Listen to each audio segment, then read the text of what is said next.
I'm proud to be a Democrat. And I'm very proud to be here with some people who are making trouble. We got some Texans who've come all the way to Chicago to make trouble. John Lewis would call them good troublemakers. Good troublemakers. These are the kinds of people who want to make sure that we take care of people here on earth. Why do I say this? Because I just heard this morning that this administration wants to put a nuclear reactor on the moon. Yes. I'm concerned about accessible housing here on earth. Right. These are good troublemakers. So I cannot help but hearken back now to the Edmund Pettus Bridge. John Lewis was a personal friend of mine, and if I may say so, we shared time together and we spent time together. We went to jail together. And I'm proud to tell you, he told me the story of the Edmund Pettus Bridge. John Lewis explained to me that as they approached the crest of the bridge, they could see the men on horses. They could see men with clubs in their hands. Yet they marched on.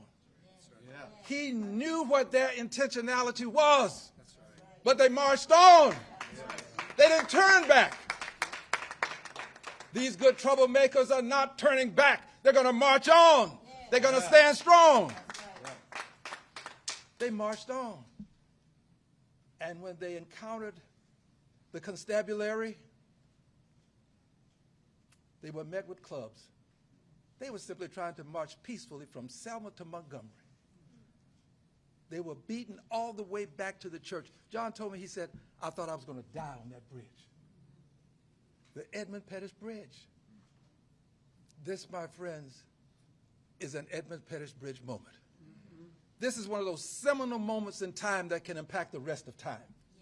And it's time for all of us, not just those of us who are here, but all of us in this country who believe in government of the people, by the people, for the people, not government of the bureaucracy, by the bureaucracy, for the bureaucracy, not government of the plutocrats, by the plutocrats, for the plutocrats, not government of the very, very wealthy, for the wealthy, but government for you, the people, the people. And if you believe in government for the people, you got to stand up for the people. And that doesn't just apply to the people who are here. There are some people who have strong voices, who have criticized Democrats, but they're not using their strong voices. You got to use your voice now. You got to come out. You got to come out. This is no time to take a break. Get involved. This is about us all. This is about our democracy. This is about our country. We all have to get involved.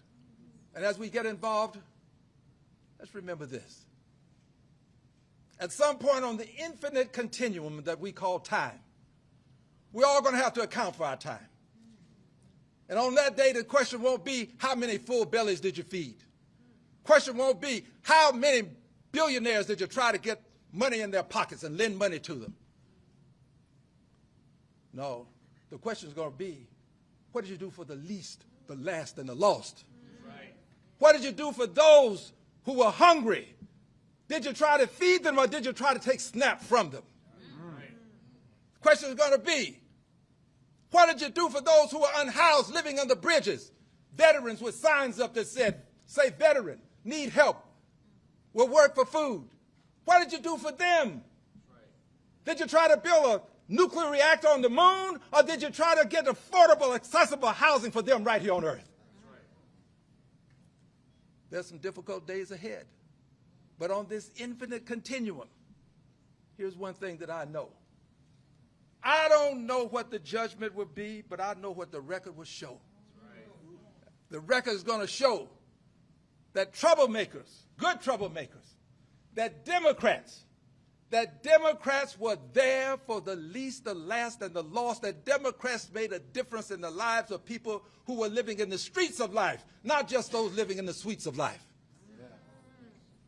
Democrats are making a difference. And yes, they're on the right side of history. But more important than all of this, They're on the right side of righteousness. Righteousness.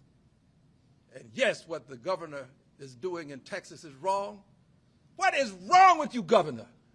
What is wrong with you? You've had babies to lose their lives.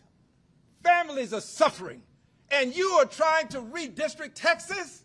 You make this your number one item on your scorecard? What is wrong with you, governor? You ought to be ashamed. Somebody's got to call you out.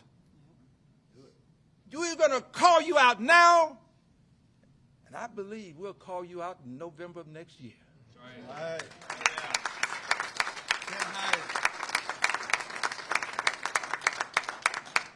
I close with this, dear brothers and sisters, and I say brothers and sisters because I truly do believe, as Dr. King did, that there's just one race, and that's the human race.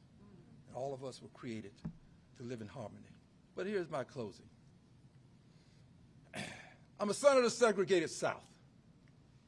The laws that were recognized to protect me and the Constitution, my friends and neighbors denied me those laws. They denied me those privileges. I drank from colored water fountains. I sat in the back of the bus, the balcony of the movie, and I was locked up once, and it was the bottom of the jail. Yes, I was denied. I know invidious discrimination when I see it. I know what it looks like. I've celebrated my 25th birthday 3 times. I'm now 2 years into my 25th.